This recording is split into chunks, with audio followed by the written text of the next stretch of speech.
One day captain change হচ্ছে এরকম একটা আলোচনা আকাশে বাতাসে ডানে বামে সব জায়গায় শোনা যাচ্ছে। মেহেদী হাসান মিরাজ বাংলাদেশ জাতীয় দলের ক্যাপ্টেন্সি করছেন এবং ওয়ানডে ক্যাপ্টেন হিসেবে যদি মিরাজের যে টেনিউরটা এটাকে বিশ্লেষণ করা হয়, এখন পর্যন্ত আপনাকে মনে হতেই পারে যে Mehedi Hasan Miraz as a captain, মানে তার দলের যে সাফল্য সেখানটায় ক্যাপ্টেন হিসেবে তিনি সফল। অস্ট্রেলিয়ার বিপক্ষে বাংলাদেশ জিতেছে, নিউজিল্যান্ডের বিপক্ষে, ওয়েস্ট ইন্ডিজের এগেনস্টে এবং পাকিস্তানের মতো দলের বিপক্ষে টানা 4টা ওয়ানডে সিরিজ জয়ের ক্ষেত্রে আপনি যদি কাউকে ক্যাপ্টেন হিসেবে, মানে ওই দলের ক্যাপ্টেন কে ছিল, খোঁজার চেষ্টা করেন, the name is one and only Mehedi Hasan Miraj.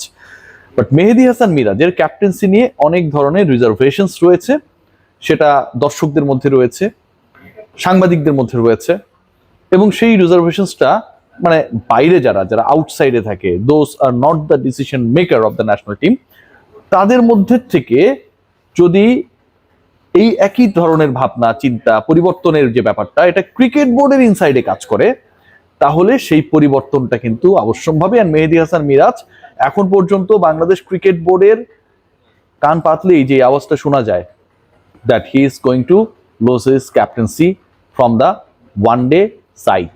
So Mehdi Hasan Miraj's captaincy before the upcoming World Cup, before the next series, ODI series, Mehdi Hasan Miraj's captaincy change হচ্ছে। মেহেদী হাসান মিরাজ ক্যাপ্টেন হিসেবে ন্যাশনাল টিমে খুব বেশি দিন আর এক্সিস্ট করবেন না, এবং এটা মোটামুটি decided. Bangladesh cricket board, Bangladesh cricket বোর্ডের নীতি নির্ধারক পর্যায়ে যারা রয়েছেন তারা মোটামুটি এই ব্যাপারটা নিয়ে একটা ডিসিশনে এসে গেছেন। এখন প্রশ্ন হচ্ছে যে দুটা জায়গায়, একটা হচ্ছে কবে মেহেদী হাসান মিরাজকে সরানো হবে বা মেহেদী হাসান মিরাজকে রিপ্লেস করা হবে, আর দ্বিতীয় প্রশ্ন যেটা যে কে আসলে মেহেদী হাসান মিরাজের রিপ্লেসমেন্ট হতে যাচ্ছেন। প্রথম প্রশ্নের উত্তর এখন পর্যন্ত যা জানা গেছে তাতে বাংলাদেশ ক্রিকেট বোর্ড তারা নেক্সট ক্যাপ্টেনকে সময় দিতে চান। মানে থাকে না যে হুট করে একজনকে ক্যাপ্টেন বানিয়ে আমি একটা গ্লোবাল টুর্নামেন্টে পাঠিয়ে দিলাম। তামিম ইকবালের ক্রিকেট বোর্ডের নীতি নির্ধারক যারা, তারা আসলে এভাবে ভাবতে চায় না। They want to give at least 6 months, 7 months, or a notable amount of time to the new captain to make his side. এবং এটা ডিসাইডেড যে হুট করে ক্যাপ্টেন কাউকে বানিয়ে দিয়ে তাকে উড়িয়ে পাঠিয়ে দেওয়া হলো যে কোনো একটা দলের বিপক্ষে, কোনো একটা দেশের বিপক্ষে, কোনো একটা গ্লোবাল টুর্নামেন্টে গিয়ে তিনি আসলে তার দলকে নিয়ে ফাইট দিলেন। নো, এরকমটা হচ্ছে না। যেহেতু এরকমটা হচ্ছে না, সো ডিসিশনও যেহেতু হচ্ছে মিরাজের এগেনস্টে, মেহেদী হাসান মিরাজের ক্যাপ্টেন্সি যতটুকু গুঞ্জন, আবারও বলছি যে আগামী ক্রিকেট বোর্ডের সভাতেই সম্ভবত এই ব্যাপারে ডিসিশন মেক হবে। মানে সর্বোচ্চ এই মাসের মধ্যে একটা বড় সম্ভাবনা রয়েছে মেহেদী হাসান মিরাজকে ক্যাপ্টেন্সি থেকে সরিয়ে দেয়ার। এখন আপনাদের এখানটায় প্রশ্ন হতে পারে নতুন ক্যাপ্টেন কে হবে। সেই জায়গায় দুজনের নাম রয়েছে, এবং এই কারা কারা রয়েছে সেটা আসলে আমি না বললেও আপনারা খুব ভালোভাবে বুঝতে পারছেন। তবে মিরাজের ক্যাপ্টেন্সি থেকে সরানোর ক্ষেত্রে যে রিজনস গুলো সামনে এসেছে এটা বলা দরকার। প্রথমত হচ্ছে টিমের উপরে কন্ট্রোল নাই, দলের মধ্যে প্রচুর গ্রুপিং এর এখন পর্যন্ত বাংলাদেশ ক্রিকেট বোর্ডের কাছে যে খবর রয়েছে যে এটা মিরাজ গ্রুপিং করেছে বা মিরাজ কাউকে নিয়ে গ্রুপ বানিয়েছে, ব্যাপারটা এরকমটা না, বাট দলের মধ্যে একটা বিভেদ রয়েছে। Point number 1। Number 2, on field decision making এর ক্ষেত্রে অনেক ক্ষেত্রেই মেহেদী হাসান মিরাজ যে সিদ্ধান্তগুলো ক্রাঞ্চ মোমেন্টে নিয়েছেন সেই সিদ্ধান্তগুলো আসলে খুব বেশি ফলপ্রসূ হয়নি।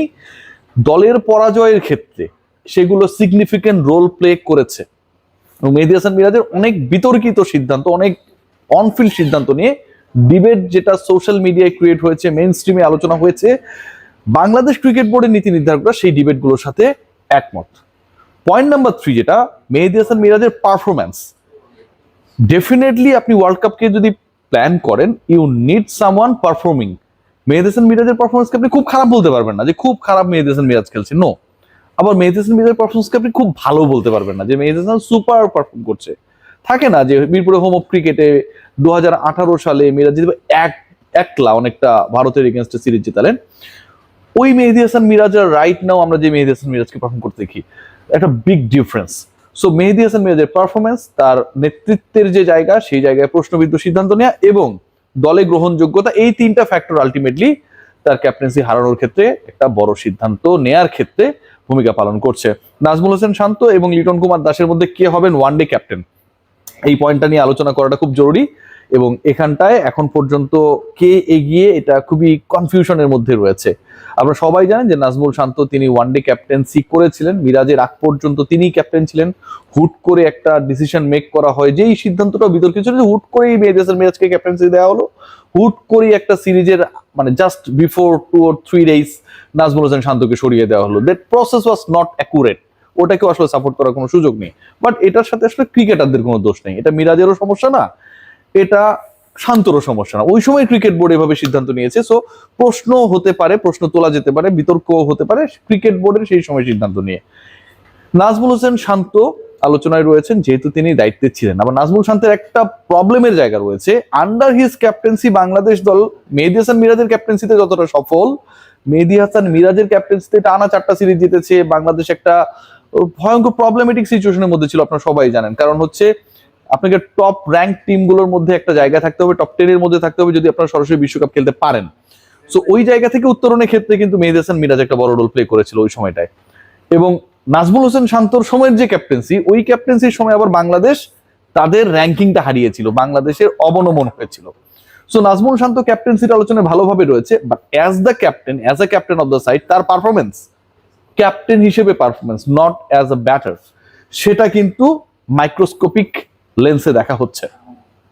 লিটন কুমার দাস আরেকটা ক্যান্ডিডেট, এবং লিটন কুমার দাসকে নিয়ে যথেষ্ট আলোচনা রয়েছে। টি-20 ক্যাপ্টেন, আপনারা সবাই জানেন। বাট সাম্প্রতিক সময় লিটনের কিছু অ্যাক্টিভিটি নিয়ে Bangladesh cricket board not that much happy. এবং তার একটা হচ্ছে ওই যে চায়না গমন, হ্যাঁ, চীনে চলে যাওয়া, জাতীয় দলের একজন ক্যাপ্টেন, মানে তার কাছ থেকে অন্তত একটা ডিসেন্ট প্রপোজাল মানে এক্সপেক্ট করেছিল যে আমি অমুকটা করতে চাই বা অমুক জায়গায় যেতে চাই, ট্রিটমেন্ট করাতে চাই, ঘুরতে যেতে চাই। এটা ক্রিকেট বোর্ডের একটা ডিজায়ার ছিল এবং এটা খুব এক্সপেক্টেড। সেই জায়গায় লিটন কুমার দাস তিনি ভুল স্বীকার করেছেন।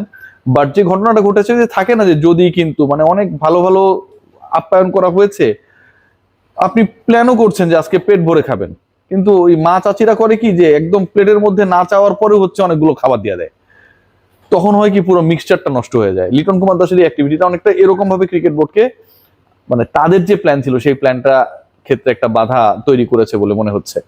সো লিটন এবং শান্তর মধ্য থেকে কেউ একজন ক্যাপ্টেন হবেন। আর বাংলাদেশের যে আপকামিং সিরিজ, ওয়ানডে সিরিজের আগে নতুন ক্যাপ্টেন মেহেদী হাসান মিরাজ তার কাছ থেকে দায়িত্ব গ্রহণ করবেন। মেহেদী হাসান মিরাজের ক্যাপ্টেন্সি থাকছে না মোটামুটি ডিসাইডেড। এই ব্যাপারে যে কোনো ফার্দার আপডেট আপনারা হয়তো পরের বোর্ড সভা থেকে পেয়ে যাবেন।